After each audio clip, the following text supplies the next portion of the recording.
Hello everyone. तो इस video में हम लोग बात करने वाले हैं यहाँ पे आईटीआई के सीबीटी एग्ज़ाम जो कि आपका अगस्त मंथ में होने वाला, उसके बारे में कि उसमें कौन सा ऐसा सब्जेक्ट है जो कि आपको ज़्यादा पढ़ना चाहिए और कौन सा सब्जेक्ट है जो आपके लिए स्कोरिंग होगा, जिसका मार्क्स जो आपके लाइफ में आगे चल के इम्पॉर्टेंट होगा।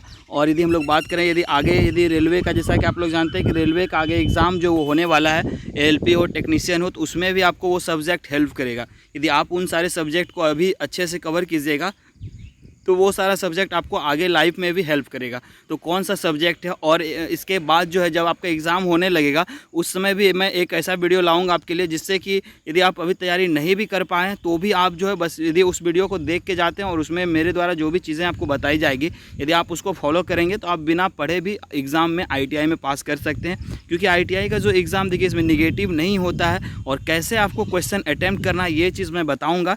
क्योंकि पिछले मैंने बहुत सालों से, आप लोग पता है कि मैं ITI से जुड़ा हुआ हूँ, ITI में मैं हूँ, तो इस वजह से मुझे एक्सपीरियंस हो चुका है कि क्या इसका पैटर्न रहता है और कैसे बच्चे यहाँ पे आसानी से, जो हमारे कॉलेज के बच्चे हैं वो पास करते हैं। जो भी उस ट्रिक को फॉलो करेंगे वो लोग 100% पास करेंगे। तो ये चीज़ मैं जो आपको एग्ज़ाम जब नज़दीक आ जाएगा तो मैं वो चीज़ आपको दूंगा।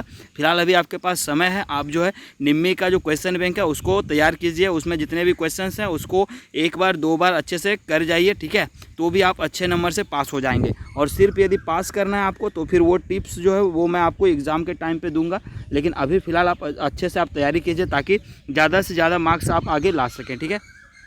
तो यदि इस बार के एग्ज़ाम पैटर्न को हम लोग देखें तो पिछले बार के तुलना में यहाँ पे इस बार एग्ज़ाम जो वो इजी बना दिया गया है। पहले जो एग्ज़ाम था वो थोड़ा सा, अभी के तुलना में बात करें तो थोड़ा सा हार्ड था, लेकिन अभी फ़िलहाल बहुत ही इजी कर दिया गया है एग्ज़ाम को। और टोटल क्वेश्चंस जो उसको भी घटा दिया गया और 75 ही कर दिया गया है। पहले तो ईडी जो था, इंजीनियरिंग ड्राइंग, ये बहुत हार्ड होता था और जिसमें ज़्यादातर बच्चे जो होते वो फेल करते थे, क्योंकि यहाँ पर आपको सब्जेक्टिव टाइप ड्राइंग जो होता ऑफलाइन होता था और बनाना पड़ता था। तो फर्स्ट ईयर में तो कुछ क्वेश्चंस थे जो कि बच्चे आसानी से बना के पास भी हो जाते थे, लेकिन सेकेंड ईयर का जो ईडी था वो आपका फीटर ट्रेड वालों के लिए थोड़ा सा हार्ड हो जाता था, जिस वजह से बहुत ज़्यादा बच्चों को यहाँ पे बैक होता था। तो इस वजह से अभी यहाँ फिलहाल ईडी का तो एग्ज़ाम हट गया, तो इस वजह से अब बच्चों के लिए ये ईजी हो गया है। और यहाँ एग्ज़ाम पैटर्न यदि देखें तो 100 मार्क्स का यहाँ पे टोटल आपका रहेगा। आपका इंजीनियरिंग ट्रेड के जो भी ट्रेड थ्योरी है उनका यहाँ पे 100 मार्क्स होगा और एम्प्लॉयबिलिटी, इसके लिए 2 सेक्शन में आपका एग्ज़ाम होगा। पहला यदि बात करें ट्रेड थ्योरी में भी देखिए 3 चीज़ आपका, ये आप मत सोचिएगा सिर्फ ट्रेड थ्योरी ही है। यदि आप इलेक्ट्रीशियन है तो electrician trade theory, fitter trade theory, तो मेन जो थ्योरी से होगा वो 38 क्वेश्चंस रहेगा। उसके बाद WCS से भी क्वेश्चन इसमें मिलेंगे 6 क्वेश्चन, और ये ED से भी आपको 6 क्वेश्चंस यहाँ पे रहने वाला है, ठीक है। यानी कुल मिला के ट्रेड थ्योरी वाला सेक्शन जो होगा उसमें 50 क्वेश्चंस रहेंगे और इसको 2 से गुना कर दीजिए तो 100 मार्क्स का ये आपका होने वाला है। और इस 50 में से आपको यहाँ पे कितने नंबर क्वेश्चंस जो इसमें सही करना होगा, तो 50 में से आपको करीब यहाँ पे क्वेश्चन जो 17 क्वेश्चंस है जो कि आपको यहाँ पे सही करने पड़ेंगे, ठीक है, 50 में से। तो ये था आपका ट्रेड थ्योरी का, ठीक है। अब बात कर लेते हैं ट्रेड थ्योरी वाले सेक्शन में जो इंपॉर्टेंट है, क्या क्या आपको पढ़ना है। यहाँ पर बहुत ज़्यादा इंपॉर्टेंट है आपके अभी के लाइफ के लिए और आगे जो आपका जो आने वाला लाइफ है उसके लिए। तो पहला जो सब्जेक्ट है वो होता है आपका ट्रेड थ्योरी, ठीक है। ट्रेड थ्योरी बहुत ही ज़्यादा इंपॉर्टेंट है, ठीक है। VVI है आपके लिए, चाहे आप रेलवे ALP का आगे तैयारी करेंगे, ग्रुप D करेंगे। अब आगे जो ग्रुप D के एग्ज़ाम होंगे उसमें भी आपका जो होगा टेक्निकल सब्जेक्ट हो सकता है कि ऐड कर दिया जाएगा। इस बार का ग्रुप D नहीं, अगले बार से हम लोग बात कर रहे हैं, ठीक है। और आपका ALP और आपका जो ये आपका टेक्नीशियन है, ALP और टेक्नीशियन, इसमें तो ट्रेड थ्योरी रहता ही रहता है। तो उसके लिए आपको बहुत ही ज़रूरी है कि ट्रेड थ्योरी को अच्छे से पढ़ना। नहीं तो अभी यदि आप नहीं पढ़िएगा तो आगे जाके आपको बहुत ज़्यादा प्रॉब्लम होगा, क्योंकि उस समय आपको और भी सब्जेक्ट पढ़ना पड़ेगा। तो अभी यदि आप ट्रेड थ्योरी को अच्छे से कर लेते हैं तो उस समय आपको इजी हो जाएगा। क्योंकि जब आप आगे कंपटीशन का तैयारी करेंगे तो ट्रेड थ्योरी हो गया, उसके बाद आपका मैथ हो गया, रीजनिंग हो गया, उसके बाद करंट अफेयर हो गया, GK GS, ये सारे चीज़ उसमें ऐड हो जाता है, हिस्ट्री, सिविक्स, पॉलिटिक्स, ये सारे चीज़ मिला के आपको पूछा जाता है, ठीक है। इसलिए बहुत ज़्यादा यहाँ पे डिफ़िकल्ट हो जाता है। बच्चे जो ट्रेड थ्योरी पहले से किए रहते हैं तो उनको यहाँ पे ट्रेड थ्योरी जो फिर से अच्छे से उतना मेहनत नहीं करना पड़ता आगे जाके। तो इसलिए अभी जो समय है उसको बर्बाद मत कीजिए और ट्रेड थ्योरी के ऊपर फोकस कीजिए। और रहा वर्कशॉप कैलकुलेशन एंड साइंस, देखिए इसका भी सिलेबस बड़ा है, लेकिन इसको पढ़ने की आपको ज़रूरत नहीं है, ठीक है। क्यों मैं ऐसा बोल रहा हूँ, क्योंकि टोटल 50 क्वेश्चंस है, 50 में से 38 तो आपका ट्रेड थ्योरी होगा, प्लस आपका 6 WCS होगा, प्लस 6 जो आपका ES का ED का होगा, ठीक है। तो देखिए ED और आपका जो यहाँ पे WCS है, इस दोनों को यदि आप नहीं भी पढ़ते हैं तो भी आप इसमें अच्छा कर सकते हैं, क्योंकि WCS में 6 क्वेश्चन है, 12 मार्क्स का आपका है, ठीक है।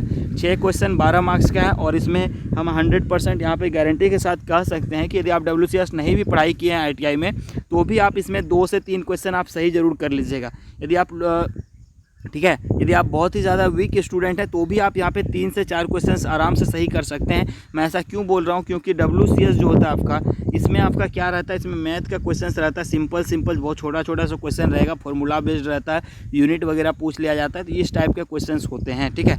20 का बोल देगा, जैसे आपको 100 का 20% कितना होगा, इस टाइप के क्वेश्चंस यहाँ पे पूछे जाते हैं, ठीक है।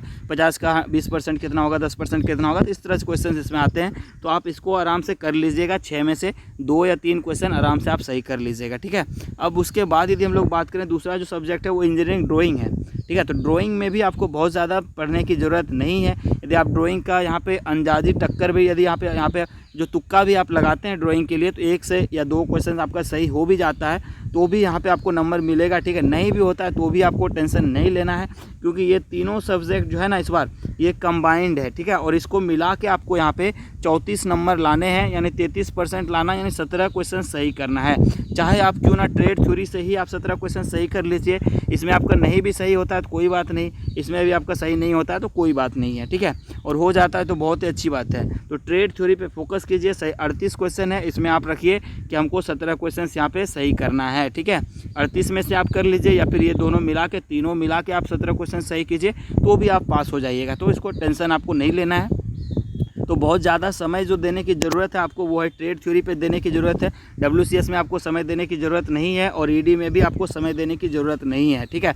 जानकारी के लिए आपको पढ़ना चाहिए, ऐसा नहीं, मैं नहीं कह रहा हूँ कि आप मत पढ़िए, बिल्कुल आप पढ़िए, जानकारी के लिए बहुत ज़रूरी है। क्योंकि आपको यदि आप कहीं भी जाएंगे तो वहाँ पर क्वेश्चन आपको पूछा जा सकता है, ठीक है। लेकिन एग्ज़ाम पॉइंट ऑफ व्यू से यदि आप तैयारी कर रहे हैं तो मैं आपको ये सजेस्ट करूँगा कि आप यदि आप अपने 1 घंटे में यदि हम लोग बात करें तो 50 मिनट जो आप लोग ट्रेड थ्योरी के ऊपर फोकस कीजिए और 10 मिनट में आप ये WCS और ED पढ़िए, क्योंकि इसका अब इम्पोर्टेंट पहले जैसा नहीं रह गया। पहले एग्ज़ाम में 50 क्वेश्चन 50 मार्क्स इससे भी रहते थे, लेकिन अब नहीं है, ठीक है।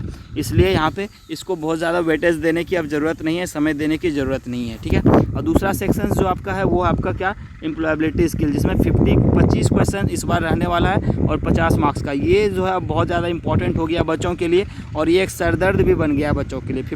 25 क्वेश्चन जो एम्प्लॉयबिलिटी स्किल का, ये एक सरदर्द हो गया बच्चों के लिए। वो इसलिए मैं बोल रहा हूँ क्योंकि देखिए, इसका पहली बात तो ये है कि हिंदी में इसका PDF जो भारत स्किल के वेबसाइट पे अवेलेबल नहीं है, और दूसरी बात ये है कि एम्प्लॉयबिलिटी स्किल जो है ये थोड़ा न्यू सब्जेक्ट हो जाता है बच्चों के लिए, ठीक है। जो बच्चे नहीं तैयारी कर रहे हैं उनके लिए एक बिल्कुल ही न्यू हो जाता है, जिसमें कुछ इंग्लिश लैंग्वेज के क्वेश्चंस रहते हैं, कुछ ग्रामर के क्वेश्चन रहते हैं, उसके बाद बात करें तो कुछ कंप्यूटर से संबंधित रहते हैं और कुछ जो यहाँ पे फुल फॉर्म वगैरह से संबंधित रहते हैं। तो इसलिए ये चीज़ थोड़ा न्यू हो जाता है और बच्चों का अभी जो फिलहाल सरदर्द बना हुआ वो यही चीज़ है, ठीक है। तो यहाँ पे 25 में से आपको 9 क्वेश्चंस जो सही करने ही करने हैं यदि आप पास करना चाहते हैं तो। यदि आप 9 से नीचे जाते हैं तो फिर आप इसमें फेल हो जाइएगा, और यदि आप इसमें अच्छे नहीं हैं तो कैसे आपको आगे चल के पास करना है, तो इसके ऊपर भी मैं वीडियो लाऊंगा। बस एग्ज़ाम थोड़ा नज़दीक आने दीजिए, अभी फ़िलहाल आप लोग PDF से तैयारी कीजिए, फिर जो टिप्स है वो भी मैं आपको बताऊंगा। लेकिन अभी फ़िलहाल आप तैयारी कीजिए, जब आपका तैयारी हो जाएगा और नहीं भी हो पाएगा तो भी आपको घबराना नहीं है। लास्ट में एग्ज़ाम टाइम पर मैं आपको टिप्स बताऊँगा, उस हिसाब से आप लोग जो है क्वेश्चन को अटैम्प्ट कीजिएगा तो आप 100% पास हो जाइएगा, ठीक है। लेकिन वो चीज़ मैं अभी आपको नहीं दूंगा, क्योंकि यदि अभी मैं वो सब चीज़ आपके साथ डिस्कस करता हूँ तो फिर आप तैयारी में आपको मन नहीं लगेगा, आप तैयारी नहीं करेंगे। और पढ़ना जो है वो बहुत इंपॉर्टेंट है। आप ITI में तो पास कर जाइएगा, लेकिन फिर आगे जो रेलवे का एग्ज़ाम होगा, LP ग्रुप D, ये सारी चीज़ में आप फेल हो जाइएगा, ठीक है। इसलिए आपको तैयारी करना बहुत ही ज़रूरी है। तो आई होप आपको समझ में आ गया होगा कि इस बार का एग्ज़ाम पैटर्न क्या है, कैसे है और कहाँ से आपको तैयारी करना है। तो निम्मी का क्वेश्चन बैंक जो है बस उसको आप पढ़ते जाइए 2 बार 3 बार 4 बार आप पढ़िए, ठीक है। और बाकी कुछ भी आपको नहीं देखना है, आप 100% उससे पास हो जाइएगा, ठीक है। तो अभी फ़िलहाल आप लोग को फोकस करना है निम्मी के क्वेश्चन बैंक के ऊपर। जितने भी क्वेश्चन है उसको अच्छी तरह से अटैम्प्ट कीजिए, ठीक है। और उसका यदि आपके पास PDF अवेलेबल नहीं है तो टेलीग्राम ग्रुप पर मैंने शेयर किया है, वहाँ से डाउनलोड कर लीजिएगा। और भारत स्किल के ऑफिशियल वेबसाइट पर जाइएगा, वहाँ से भी आप PDF जो डाउनलोड कर सकते हैं। तो आई होप आपको समझ में आ गया होगा किस तरह से आपको तैयारी करना है, नहीं करना है। और जो भी आगे अपडेट होंगे ITI से संबंधित वो भी आपको मिल जाएगा। चैनल को यदि आपने सब्सक्राइब नहीं किया तो कर लीजिएगा, वीडियो को लाइक और शेयर जरूर कर दीजिएगा। तो चलिए मिलते हैं नेक्स्ट अपडेट में।